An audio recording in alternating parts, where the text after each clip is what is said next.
اپنے دادا ابو کے پاس گیا اور انہیں بتانے لگا، دادا ابو، آج اسکول میں ہماری ٹیچر نے ہم سے رمضان المبارک کی فضیلت اور اہمیت کے بارے میں پوچھا۔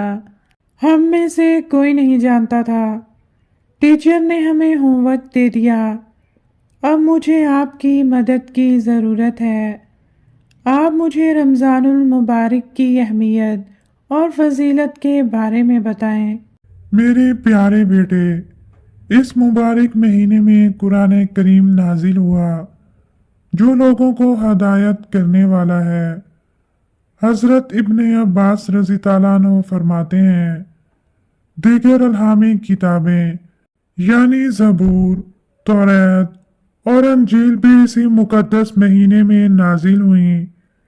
اس مہینے میں نیکیوں کی قیمت بڑھ جاتی ہے، گناہ بخشوانا آسان ہو جاتا ہے، جنت کے دروازے کھل جاتے ہیں، دوزخ کے دروازے بند ہو جاتے ہیں، شیاطین بند کر لیے جاتے ہیں۔ رسول اللہ صلی اللہ علیہ وآلہ وسلم نے فرمایا، جس شخص نے ثواب کی امید کے ساتھ رمضان کا روزہ رکھا، اس کے تمام گزرے گناہ معاف کر دیے جائیں گے۔ ہر مسلمان کے لیے اللہ تعالیٰ کی طرف سے رمضان کا مہینہ ایک نعمت ہے۔ زندگی کے نشیب و فراز سے گزرتے ہوئے اللہ تعالیٰ نے ہمیں رمضان تک پہنچایا ہے، اس لیے ہمیں سب سے پہلے اس رب کا شکر ادا کرنا چاہیے۔ محض زبانی شکر کافی نہیں ہے، بلکہ اپنے اعمال و کردار سے بھی اس کا اظہار کرنا چاہیے۔ مثل مشہور ہے، صبح کا بھولا شام کو گھر آ جائے تو وہ بھولا نہیں۔ پچھلے 11 مہینوں میں ہم نے جو کچھ کیا، رب کی اس شفقت کو دیکھ کر اگر ہم اس کی طرف رجوع کر لیں تو رب کا دروازہ ہمیں کھلا ملے گا۔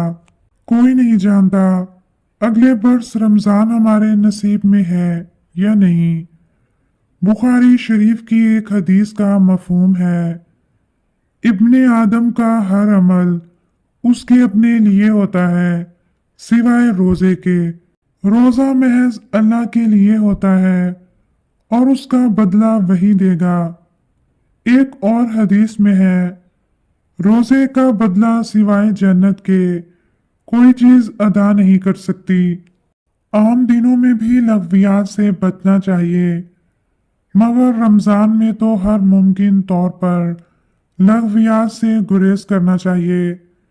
یوں تو اس مبارک مہینے میں ہر قسم کے نیک اعمال کی قیمت بڑھ جاتی ہے، مگر چند امور ایسے ہیں جن کا اہتمام خود آپ صلی اللہ علیہ وآلہ وسلم فرمایا کرتے تھے۔ اس مبارک مہینے میں آپ صلی اللہ علیہ وآلہ وسلم کثرت سے قرآن کی تلاوت کرتے۔ حضرت جبرائیل علیہ السلام کبھی ان سے سنتے اور کبھی ان کو سناتے۔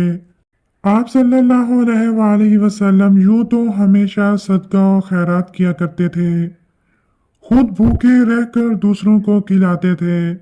رمضان المبارک کے مہینے میں آپ صلی اللہ علیہ وآلہ وسلم کے ہاتھ میں کوئی چیز نہیں رکتی تھی، ہاتھ آتے ہی فوراً صدقہ کر دیتے۔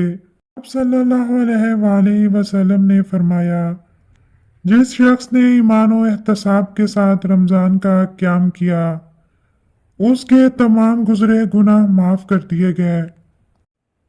بیٹا، تم سوچ رہے ہوگے کہ مجھ پہ تو ابھی روزے فرض نہیں ہوئے، تو پھر میں کیوں رکھوں؟ اس کا جواب یہ ہے، اس مہینے میں جس قدر بھی عبادت اور ریاضت کی جائے، اس کا پورا پورا اجر ملے گا۔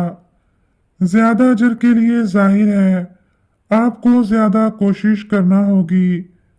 اہم بات یہ ہے، رمضان المبارک کا یہ بابرکت مہینہ عبادات اور ریاضت کے لیے ہے، محض کھانے پینے، سونے اور آرام کرنے کے لیے نہیں۔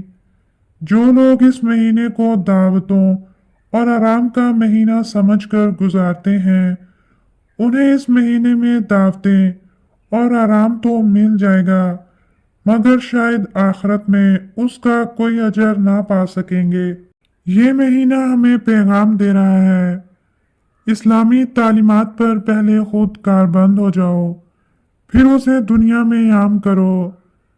رمضان کے مبارک موقع پر اپنے بھائیوں کو نہیں بھولنا چاہیے۔ آپ صلی اللہ علیہ وآلہ وسلم نے واضح طور پر فرمایا ہے، بد نصیب ہے وہ شخص جو رمضان کو پائے اور جنت نہ کما سکے۔ بیٹا، اگر ان تمام باتوں پر عمل کیا جائے تو رمضان کا مبارک مہینہ بہت اچھا گزرے گا۔